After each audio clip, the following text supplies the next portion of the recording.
Okay, Susan and I today are going to take down a swamp white oak that we planted, and it has died. We don't know what killed it. It's kind of a mystery. White oaks tend not to have too many things that kill them, but this tree's been dead for about a year now, and we're going to go ahead and take it down. And we got a tree. It's about 6 inches in diameter, so we'll be building our cuts around that. We want to run through our steps. You know, there's 5 basic steps.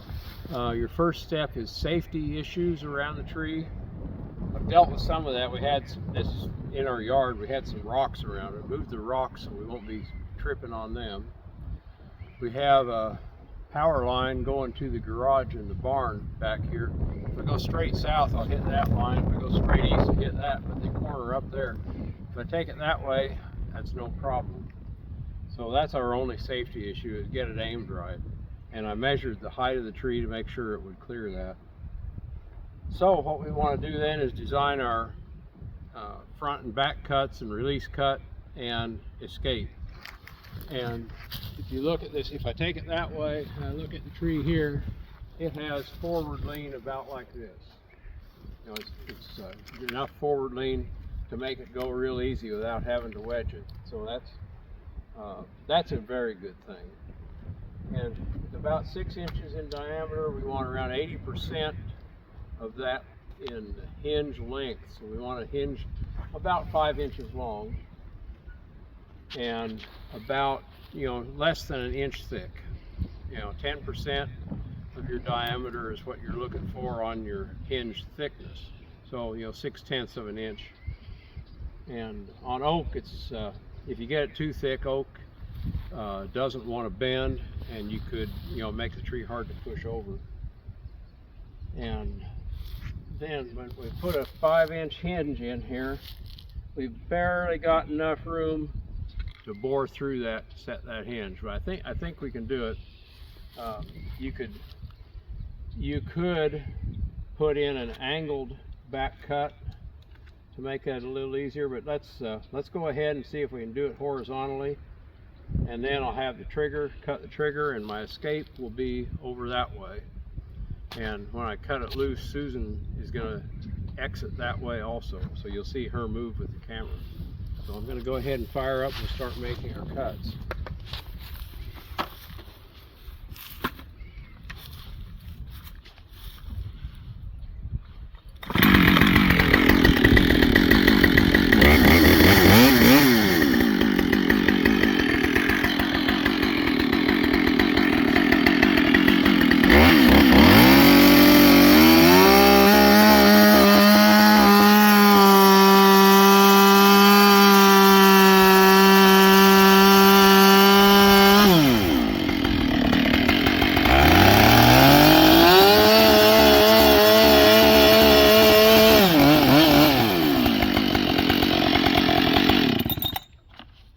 Okay, come up here and take a look.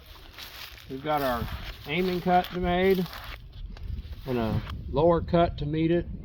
We've got almost 90 degrees, so that tree can turn on a hinge almost 90 degrees.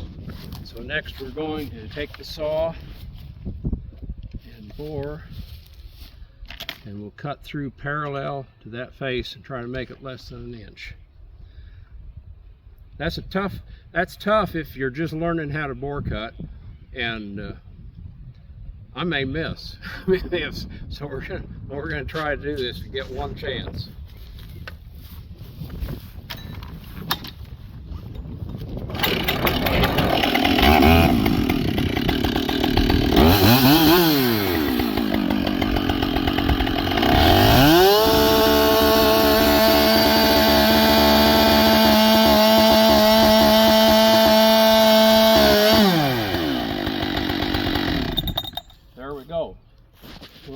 Now starting again. Okay. Okay. Okay, there you go. We bored through that. Got about a 1/2 inch hinge. We just ran parallel. Now that's tough if you're just learning how, but the secret to it is keep a firm grip on your saw and run that throttle wide open. Now all we need to do is cut that back. And so I'm going to fire up again, cut that, and then exit to the right. And Susan will be moving back then too as I do that. So.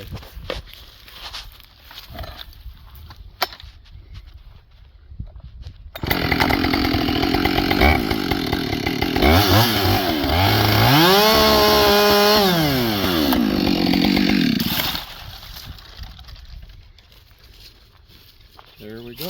Here we go. We made our aiming cut, matching cut. They met, so we had a nice front to the hinge.